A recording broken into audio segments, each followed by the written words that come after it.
Hi, welcome along to the Aspiring Psychologist podcast. I am Dr. Marianne Trent and I'm a qualified clinical psychologist. So, episode 72, can't quite believe it, but thank you so much.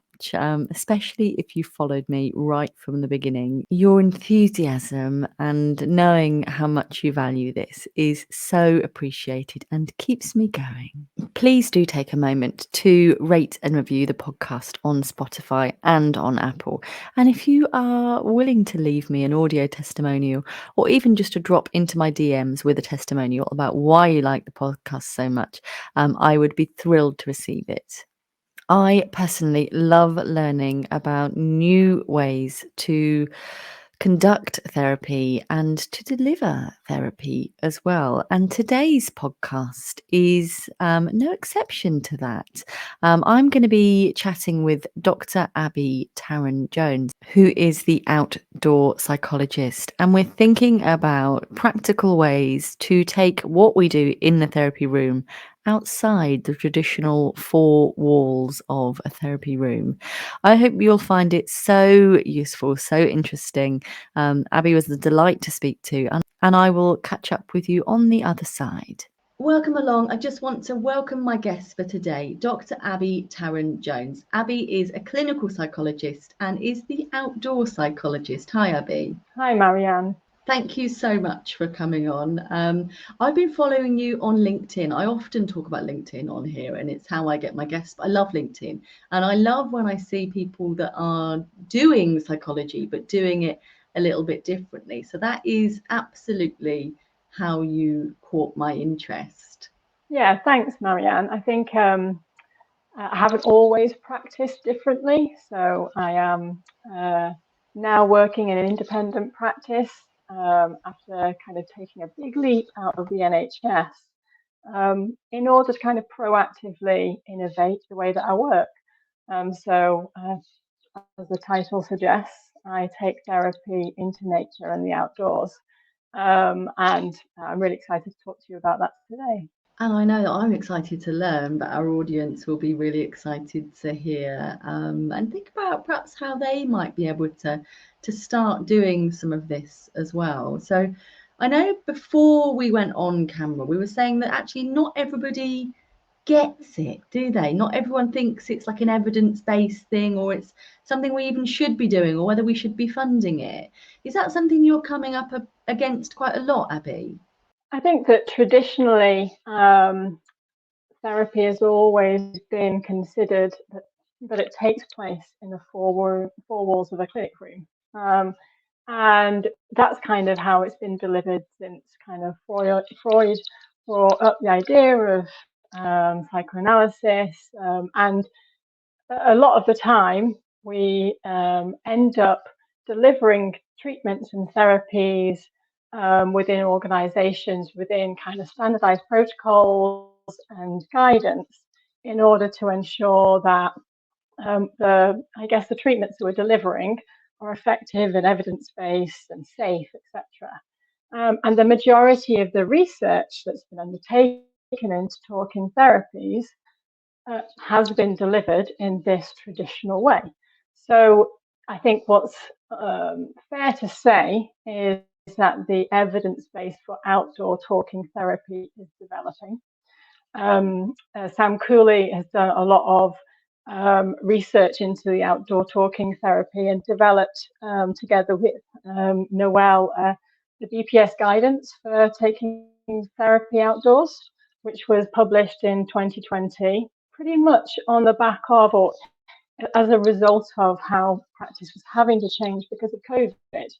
That suddenly we were thrust into this situation where we couldn't deliver therapy in the typical way. So it was either we go remote, and you know what we recognized, I was working at the time in the NHS in an older adult setting, and there was many people who didn't have access to the technology, didn't have the skills to access the technology, and we were having to find more innovative ways of providing therapeutic support to our clients.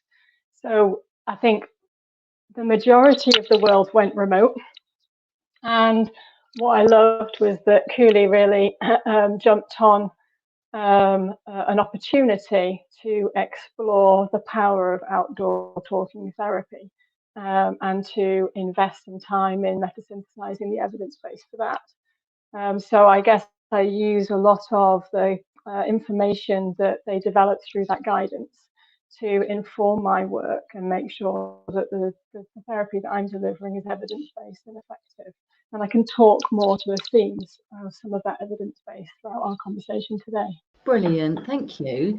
Yeah, and I guess the guidance was already perhaps on its way, but then the pandemic came around and it was like more relevant than ever. Yeah, exactly. I think like we saw with COVID in many kind of organizational settings, with unprecedented change came unprecedented opportunity for innovation. And it's wonderful in some ways that some clinicians and therapists started to kind of adapt the way that they were working. In some ways, what I think could be a bit of a shame is that as the restrictions around COVID have been removed, there's a sense of, do we go back to working as usual or do we stay online? And I feel like there's a possibility that organizations are really missing the boat here on embracing a truly kind of holistic and creative opportunity to engage with our clients, and enable them to, I guess, have a more empowered position within their therapeutic and recovery journeys. Yeah, I think there's real power to human connection, isn't there? And of course, the internet is really useful. But I personally haven't been in a therapy room with a client since the beginning of March 2020. So that is over 3 years now, which is strange, isn't it? Because I obviously learnt my craft, as you will have done, in person with people, and it's a very different craft indeed, isn't it? Even with us, navigating connection speeds and things this morning, and Yeah, spending the beginning trying to sort out your audio, and it's a different beast entirely. I think it is. I guess it sits uncomfortably with me in some ways. I wouldn't have been able to practice remotely in its entirety like you have. I was, I guess, fortunate enough working in older adult settings that, given that people didn't have the technology or the access to the internet, or in some settings because of the socio economic deprivation in the area, they simply didn't have internet. They didn't have anything that would provide enough network speed to support video conversations. So we did a lot of our therapeutic interventions in person in people's homes during COVID, which meant we were fully gowned up with our excuse me, with our masks and our aprons and our gloves, and that in itself brings all sorts of difficulties to the therapeutic process, because there's a physical barrier between you. Even though you were in the room with somebody, they can't see your face. You might be wearing glasses, because at that point in COVID, they were worried about transmissions through bodily fluids and your eyes. And so there was no perfect way. But I really enjoy working with people face to face. I have an option to deliver therapy in my indoor practice, in my outdoor clinic, and online. And I choose to do the majority of my work face to face. That, what you mentioned about having that human to human interaction, it is so important. But I guess in order to deepen that further and think about why we might bring the outdoors into the therapeutic process, is that there's something important about the human to other than human connection as well.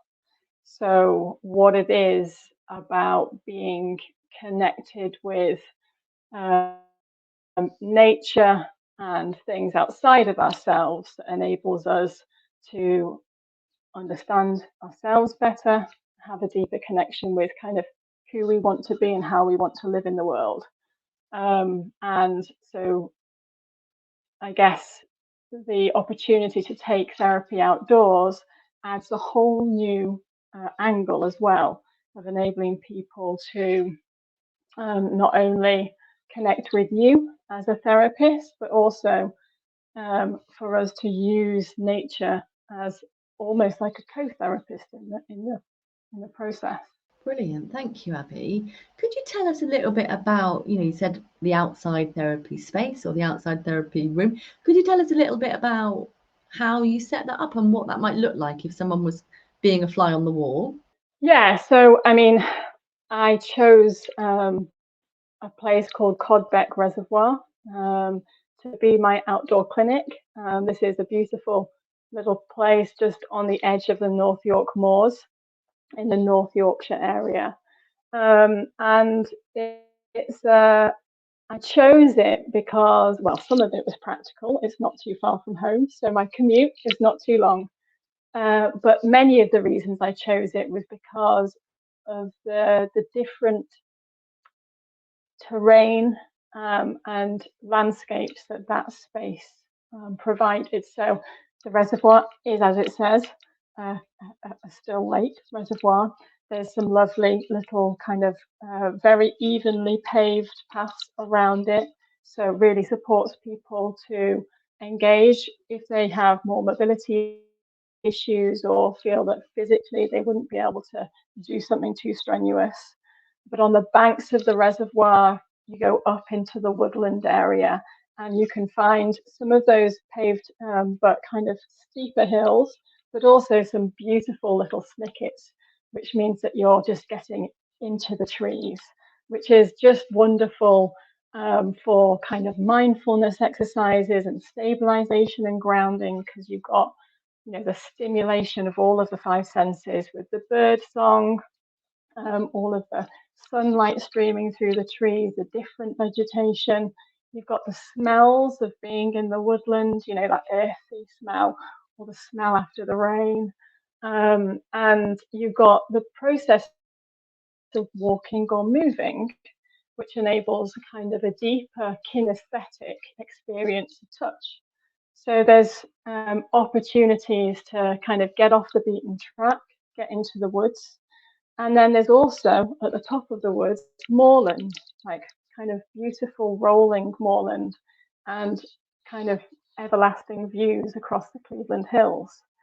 So there's an opportunity to literally throughout the therapy gain a different landscape or perspective as we move around.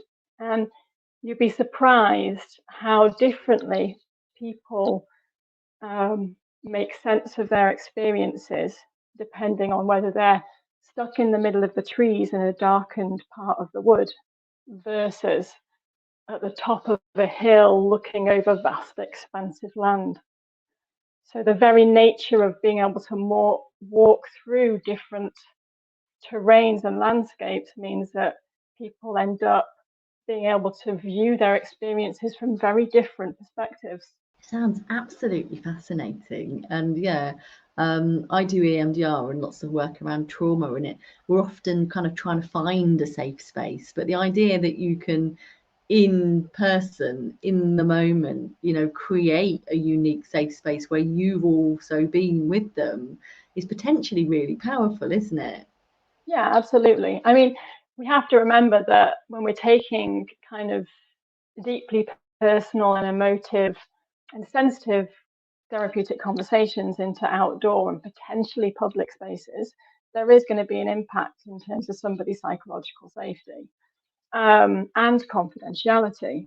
Okay, so what's really, really important in outdoor therapy is that as a part of contracting and assessment and formulation, there's a deep understanding about what those individuals' experiences have been in nature, whether there's been anything that could potentially be triggering or distressing for them, if they might find being emotive, being emotional, and other people potentially passing by, if that could be a really difficult experience for them. So you've got to think creatively about how you prepare people for these situations, and we'll have very individualized plans for what to do, say, if a member of the public comes past, or if they meet somebody that they know, because that's a possibility in these situations, and when taking therapy outdoors. But that's not to say that people can't make a plan that enables them to feel prepared and empowered enough to deal with that situation when it arises. And actually, on the very few situations where somebody has met somebody that they know whilst out in outdoor therapy, it can often offer something useful for the therapeutic process in terms of whatever is enacted or triggered by that person coming into that that client's safe space can then be worked through in a way that you just wouldn't get if you're sat in the four walls of a clinic room. So what I think some people might see as red flags, if they're carefully and effectively managed within an understandable, individualized contract, can actually end up meaning that there's more opportunities for learning and development than perhaps we would have by just being in a therapy room. It just sounds, so rich and powerful, and so full of opportunity, really. And what might a typical sort of first session be like for somebody? Well, it depends on the individual, really, and I offer what I often call a hybrid approach, which is where people have the power to choose whether they want the session indoors or outdoors. Now, I'm really fortunate that my indoor setting is a little lodge that's converted at the bottom of my garden and sits within a woodland canopy. So even my indoor therapy is spent, within a woodland, hearing the birds song, with squirrels scampering over the roof and climbing down the drain pipes outside. So there's always some sense of connection with nature, whether you're taking therapy indoors or outdoors when you're working with me. But I think it's really important at the outset that people are empowered to make choices in therapy. People often come for therapy when they're feeling stuck, when they're feeling disempowered, when they feel silenced or they have no voice. And sometimes just going to sit in someone's clinic space that can sometimes feel quite sterile or formal ends up being something that can be, again, silencing or pressuring or intimidating in a sense. So outdoor therapy, or offering a hybrid approach, it gives people an opportunity to make decisions and choices about where therapy takes place, how it looks, whether we take that outdoors, if they just want to sit by the reservoir, if they want to take a short walk, or if they want to get up into the hills. They choose whether to take it outdoors or bring it indoors. And that seems to serve to settle some people. So I leave that choice to them. And some people will choose to have the initial assessment sessions indoors because there's something containing about developing a relationship with somebody in the four walls, having to process that initial raw emotion in a space that feels a little bit more private before then taking the therapy outdoors. So some people choose to do that. Other people, really interestingly, go, I couldn't bear to be in a room with my distress. Or actually, I couldn't bear to look at you in the face. That's really intimidating. I just want to meet outdoors.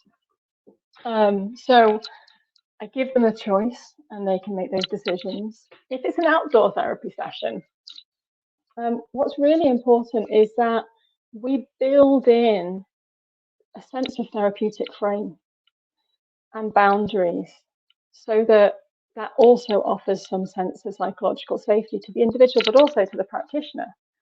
So I have what I call a therapy threshold, which is a place where we start and end therapy, no matter what, when we're outdoors. It marks in some ways that idea of walking through the door, as the therapy room. This is when therapy starts and it's when therapy ends. And it's my responsibility to get people back there within the hour, which can be challenging at times. But largely within the therapy, I give them the choice on where they go. So we meet a fork in the path, and they're choosing where they like the session to go. And this is what Cooley and Noel suggested in the guidance, offers an enhancement and an enrichment to a therapy that they call mutuality. So there's a mutuality that's developed within the therapeutic relationship, which means that power imbalance has been broken down. It's less hierarchical. They're no longer stepping into my space. I'm stepping with them into theirs or into our space. Nature isn't owned necessarily by anybody. Yes, we might have landowners, but it's a space for us all to embrace, and we all have our own connection and story with being outdoors. So taking therapy outdoors means that it's no longer on my terms. It offers the opportunity for that client to feel comfortable in a space that, is their own. And the idea of kind of walking alongside each other also enables people to feel a little bit more, what's the word? Well, it's just calming in some way. You might be able to relate to this, Marianne. Often people say, well, if I want to put the world to rights, I'll go and have a walk with my friend and we'll talk about everything. And we can do that because there's no interpersonal pressure. We're not being stared at, we're not being watched. And being in nature, it's distracting in terms of the stimuli that's around us, but it's also calming and restorative. So we can have really deep and personal, intimate conversations in a way that feels less intimidating than if we were just in the house or trying to have a conversation over dinner. So that mutuality and that sense of freedom that comes with working alongside somebody and kind of entering into their own world really frees up the therapeutic alliance and enables people to be much more expressive, probably earlier on in the therapy. Yeah, and I don't know if you're aware of it, but the founder of EMDR, who sadly passed away quite recently, she put that together as a model initially because she'd been out for a walk and thinking about something that had been really problematic for her, and observed that the very act of walking, and I think she was tapping her legs as she went, sort of absent-mindedly, she felt a lot better. And so, even talking about things that are challenging as somebody is walking or using both hands, for example, you're getting that bilateral stimulation, which helps everything process and lay flatter, doesn't it? Absolutely, absolutely. So bilateral stimulation is a core part of what taking therapy outdoors brings to the process, because walking, as you say, one foot in front of the other, provides that bilateral stimulation of the brain, which we need in order to process traumatic experience and memories. So you don't really need to tap or do any of that, because walking itself will offer the same stimulation that's required. But kind of to deepen that a little bit more, we can we can think about the Kaplan and Kaplan's theory about attentional restoration. So in our day-to-day lives, when we're working, when we're on the computer, when we're studying, we're on placements and we're actively trying to problem solve, decision make, consider rationales for things. We're using a part of the attentional system called focused attention. Okay, and when we're using that day in, day out, it's extremely fatiguing. It's resource heavy. And that's why at the end of the day, when we've kind of finished a day at work, or we've been working on assignment, or we've been, spending endless kind of hours looking at the computer, doing Zoom stuff. It's kind of just mind-numbing. We might end up with a bit of fog, might have a headache, we might have reduced attention, our concentration might not be quite as good. What nature offers us is an opportunity to switch systems. So in nature, we tend to utilize a part of the attentional system which is unfocused or spontaneous, because we're constantly just drawn to something visual in our visual field, or in our auditory fields, or what we're feeling with the wind kind of brushing through our skin. We'll suddenly turn to that place, or away from it. We'll see something we like, or we'll hear something we like. And we're no longer engaging in focused attention. We are using spontaneous attention, and we're just drawn to whatever is around us. So that automatically means that our eyes are moving left and right, left and right, left and right. That bilateral stimulation happens no matter what. Kaplan suggested with attentional restoration theory that moving on to kind of that unfocused attentional system enables the kind of the restoration of concentrated or focused attention. So it actually ends up being something that's important for our cognitive restoration, and supports kind of us in terms of rest and managing fatigue. So just to kind of take that idea a little bit further, not just only is it about the walking and the movement of our body left and right, but our eyes are drawn and our senses are drawn in different directions, and that also offers another level of the bilateral stimulation of the brain. So useful, so interesting as well. Thanks for sharing that with us. And I guess I'm thinking about our audience being aspiring psychologists and or mental health professionals. And I'm imagining, in fact, I did suggest going out and walking with clients, and it was very firmly said, no, it's too risky.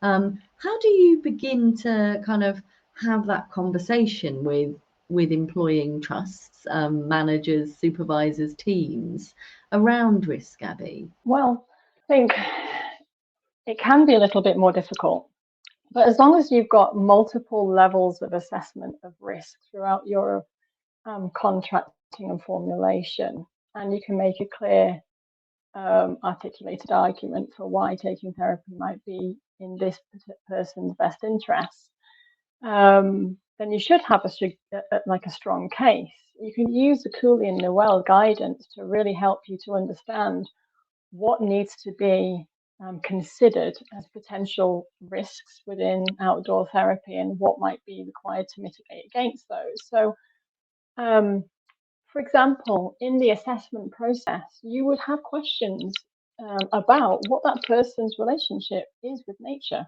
why they're drawn to taking therapy outdoors. Some people just have a natural affiliation with being outdoors. That's where they go to heal and to be invigorated. I know that's certainly the case for me. And that's a little bit about my journey into why I chose to become a specialist in outdoor therapy, which I can share in a little while if you're interested. But you want to find out what the relationship that person has with the outdoors is, why they might want to deepen it. Now, some eco-psychologists suggest that actually, the research that we're looking at is the wrong way around. It's not that there's physical and psychological benefits to being in nature. It's actually the fact that due to industrialization and urbanization, humans have been removed from their natural communal settings. And it is that disconnection with nature which is causing us distress. And I think that that's really powerful, to the point where some people will suggest that there is a thing called nature deficit disorder. That the reason we're hurting as humans is because we're no longer living connected with nature. We forget that as human beings, we are nature. We are an animal and an organism in this greater whole. But unfortunately, I guess the way that humans have developed in modern societies and modern cultures is that we often think ourselves as greater than nature and the things around us. And that has led to some difficult situations like the climate crisis that we find ourselves in. But yeah, so there's this sense that if we enable people to connect more with the natural world, not only will they gain the benefit of kind of, reduced stress, reduced anxiety, lifted mood, sense of contentment, the physical benefits of being in nature are kind of linked to the suppressing of the stress response, supporting our immune system, supporting our cardiovascular system, those types of things. If we actually enable people to connect more with nature, they're going to reap the benefits of that. And I guess that's one of the reasons why I was interested in bringing therapy outdoors and making people more connected with their natural land.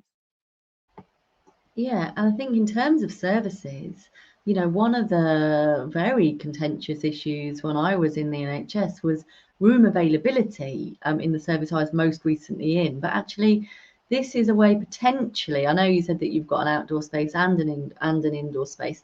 Potentially, this is a way of increasing capacity because we often had the staff but not the rooms. And so when I was in my most recent job, at one point I had 4 peripatetic clinics that I'd set up, which isn't very great use of my time, diving all over the city. But I was passionate about, trying to maximize my time efficiently so that I could see, the number of clients that was in my job plan. But not all therapists were doing that because they couldn't get the rooms. And potentially introducing a new therapeutic outdoor space is quite useful in combating that difficulty. Yeah, exactly. I think so there's going to be logistical reasons why organizations might benefit from broadening their perspective on where therapy can be delivered. But also, I think there's something important about recognizing the impact on therapeutic outcome for clients. Like you, I'm sure Marianne will have spent many a session in a room with a client, and it's felt really, really difficult. It's felt like kind of the phrase that's coming to my mind is like it's like drawing blood from a stone. Like people in some settings, they close up. They struggle to feel safe enough to express themselves. Particularly those people who have experienced some level of neglect or abuse, find it difficult to trust others. For some people, being in a room with somebody is paralyzing. Okay, it removes their voice, they feel silent. For those people, actually, the therapeutic outcomes that we can get from being in a room with someone is limited. Okay, so there were some people that I was working with at the time, prior to leaving the NHS, and I put a business case forward for them to take that therapy discussion outside. And thankfully, I had quite a creative lead psychologist at the time who authorised that for me. And it just transforms the work. You put that person in a setting which they feel safe in because it's theirs, they have ownership over it, and you're not staring them in the face. You're walking alongside them, and suddenly they can speak. And for those individuals, the therapeutic outcome, the benefit, is going to be significantly better. So organizations are going to benefit from people having access to a therapy which is best suited to their individual needs, which means that we're going to be working through those wait lists in a way that meets everybody's differing needs. Now, not everybody wants to take therapy outdoors, and not every practitioner wants to do that either. What's really important is recognizing that there has to be a joint interest in taking that work outdoors. Because if we end up trying to force some practitioners to do something they're not comfortable with, we're actually going to damage the therapeutic process. And if we try and put everybody in outdoor therapy because we don't have rooms, when they don't have a natural affiliation with the outdoors, or maybe something traumatic or triggering happened for them outdoors, we're going to be doing people harm. So it's not just about this is something we should just be offering. It's coming back down to that very bespoke initial assessment and formulation about what is it about nature and being outdoors that's therapeutic or invigorating or restorative for this particular individual, and how does that marry alongside their more generic and traditional therapeutic goals, and bringing those things together. Absolutely. So it sounds like it's bespoke for the client, but also for the therapist as well. And yeah, I'm imagining a number of clients that I've worked with who've been, assaulted in Woodlands or whatever, or went out running, Exactly. That's not, that would just be flooding, wouldn't it? Do that to them straight off the bat. Exactly. And some people don't realize. So I've had people come exploring and interested in outdoor therapy, and they've not made connections with part of their experience, which actually could end up being quite triggering or challenging for that person. And that's not to say that we then don't do it. We might do it in a more graded way, and we might have very explicit things around particular parts of nature or interactions, which would be more challenging, and have ways of managing or mitigating against those becoming potentially triggering situations. So it's not a blanket rule, and it's not one size fits all. It's very individualized, and it can change. So I've had people who I've been working with indoors, and we felt stuck to a point. We've done some good work, but it's just not moved on. A particular client's coming to mind. I was working with him in relation to an abusive relationship that he was stuck in. But he hadn't realized it was abusive to start off with, and had some really challenging suicidal ideation and intent around what he was struggling with at the time, although he didn't realize the reasons why he was feeling that way. We did a good piece of work using CAT to help make sense of the relational dynamics he was struggling with. And he knew he had to leave, but we kept getting snagged. Make really, really clear plans about how he can do that safely, and he would get caught and pulled back in again. So I offered for the therapy to go outdoors. Sometimes putting one foot in front of the other literally means moving, becoming unstuck. And for him, it was the landscapes that really offered something beneficial for the therapeutic intervention. So he was drawn to going up, onto the hillside, and I asked him what he was feeling as he got to the top, when he was looking out over the expansive kind of landscape, and he just said, "Free. This is freedom. This is what I want. This is what I need."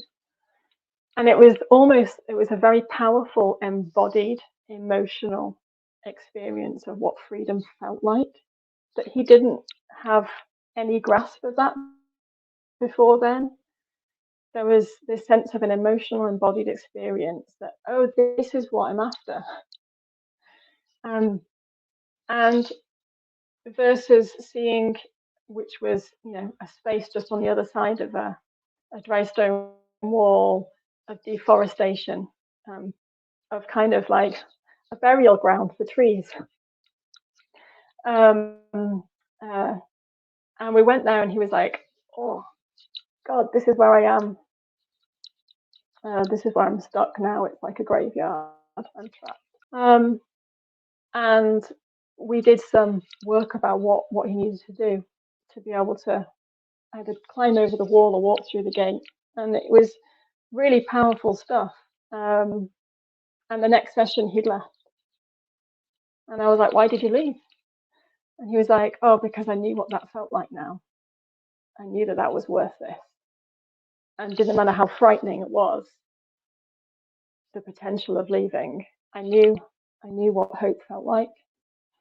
I knew what it looked like, and I could climb over the wall. So powerful and such transformative stuff, isn't it? And yeah, you never know what's going to be the difference that makes the difference until it's happened, until it's done. It's honestly, we've just got the best job in the world to be part. It's a real privilege, isn't it, to be part of people's stories and part of people's transformation and healing. Just before we finish, I'm conscious of time, and I could talk to you all day, but this career of ours can be really tricky to get into, and especially around this time of year with interviews and people having other people's celebrations, their own celebrations or their own disappointments, and that kind of relentless slog of, oh, autumn's coming, I've got to do it all again, and I've got to do research, I've got to do clinical work, I've got to formulate, I've got to reflect. There's a lot. Have you, something I ask lots of my guests, have you got like a top tip to try and reduce burnout in people's lives, Abi? Well, I think that something that's really important to kind of share is that where I live now in the North York moors, I moved here for clinical training. So I didn't live in Teesside or even know where Teesside was before I kind of applied to the course. And I'd applied to a variety of different universities and stuck north because I'm a northern girl at heart.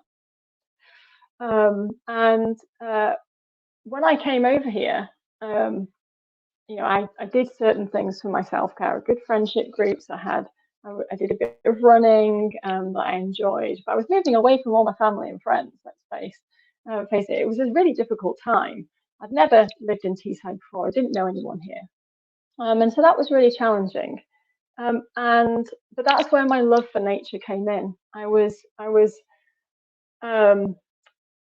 switched my road shoes for some trail shoes, and I found a local running group, and I used them to help me to explore the local area. I downloaded OS Maps app on my phone, and I just immersed myself in nature. And I genuinely think that that was something that was hugely important in enabling me to feel a sense of balance when I was undertaking the doctorate program. There is so much pressure, okay?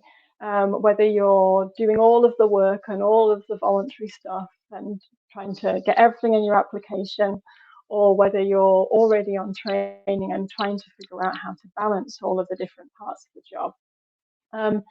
That it's so important to hold on to something restorative for you.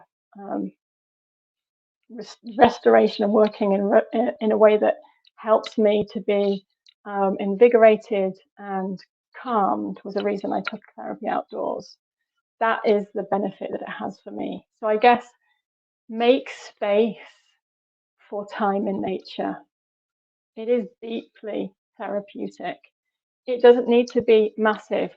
Our connection with the outdoors and getting benefit doesn't need to be, going hiking in the Lake District. It doesn't need to be far away. It can be as simple as taking an early morning walk in your local park and just connecting with the environment through your five senses. Getting up in the morning and getting some daylight as soon as you can to start the day is really, really beneficial to improve our sleep so that we can rest appropriately and manage all of the stress and the burnout that we might be experiencing throughout the day. So I guess a couple of things jump to mind. I really like the idea of a sit spot. So you could take 5 minutes and go and sit in a natural space, be that a park, a garden, a cemetery, by the beach. It doesn't need to be wondrous and awe-inspiring. And sit down, close your eyes, tune in with your senses, what you can hear, what you can feel, perhaps the wind around you, and slowly open your eyes. Look around you in your immediate vicinity. Look at the floor, the grass beneath you. Perhaps even better, taking off your shoes and feel the grass underneath your toes. And take in all that you can through your 5 senses in your immediate surrounding. And then through that 5 minutes, gently unfold a little bit further and look a little bit further into the distance until suddenly at the end of the exercise, you've got your whole kind of experience. You can turn around and take in the 360 degrees and just notice what it feels like to be deeply connected through your 5 senses in a space, in the natural world, in your environment. And just take a pause for you. Take a pause in nature and connect. And another thing that I really find valuable, and it kind of links into the case example that I just shared, is that we can often find ourselves stuck or perplexed or with a question, and we just feel indecisive and we can't find the right answer. Getting a different perspective is really, really valuable. There's times in that scenario where we can't see the wood for the trees. We're just stuck in the problem and we can't see a way out. So take that problem on a walk with you. You know, you might walk, if you can get up high, really great, because there's a sense of helicoptering up when we get high. We see things from a completely different perspective. We're enabled to think more reflexively about our situations when we have height. Or if we can't find height, just gently allow that question to form as we take a walk through a wood or in nature in general, and see what happens, see what answers the natural environment can provide. Thank you. That's the most wonderful answer, and I know that it's one that people will find really useful. And it's not like a massive thing that you need to do. Everyone can find those 5 minutes. And we've got Easter break coming up as we talk today, and I've got some time booked in a woodland with my children, so that makes me feel even more like that's the right activity to do. So thank you for nourishing me in that way. It's been an absolute joy talking to you today, Abi. If people want to know more about you and your work, where's the best place for them to follow and connect? Yeah, so you can follow me on LinkedIn. If you just look for Dr. Abi Tarran-Jones, I'm sure that you're going to put everything in the bio, Marianne. But also, if you want to go to my website, that's www.theoutdoorpsychologist.co.uk. And then on Instagram, I am the _outdoor_psychologist. So you can look for me in a variety of different places. And if you're interested to learn more about what I do, reach out, connect. I'd be curious to hear your questions or to hear your reflections on what you've heard today. Thank you so much, Abi. I'm sure you'll be very popular. People will be tapping up your little inbox. So thank you very much. It's honestly been really, really interesting and really nourishing speaking to you. And I'm going to definitely think about how I can enrich my own life with more outdoors stuff, but also my children as well, who are still quite young as well. So yes, thank you so much. Yeah, you're welcome, Marianne, and thank you for inviting me today. It's been lovely to speak to you. Thank you so much to our guest, Dr. Abi Tarran-Jones. Hope you found that as interesting as I did, and it certainly made me think about how we use our bodies, how we use our voices, where we deliver therapy. and the value of the setting in which we deliver it. Let me know any salient learning points for you. Also, let me know what's happened if you've tried to take therapy outside of traditional therapy walls in your trust or wherever you work, and how you got on. Love to know what you make of all this in the free Facebook group, the Aspiring Psychologist Community (free group) with Dr. Marianne Trent. So do come on over there. Please do come and connect with me on my socials as well. I'm Dr. Marianne Trent everywhere. And if you're watching on YouTube, even if you're not watching on YouTube, slip on over, type in Dr. Marianne Trent, click subscribe and like a few things as well. If you're feeling particularly generous, please fling some comments into some of the videos as well. I realised that I've done it again. I realised that I had it in the diary to do a compassionate Q&A on Monday the 17th of April.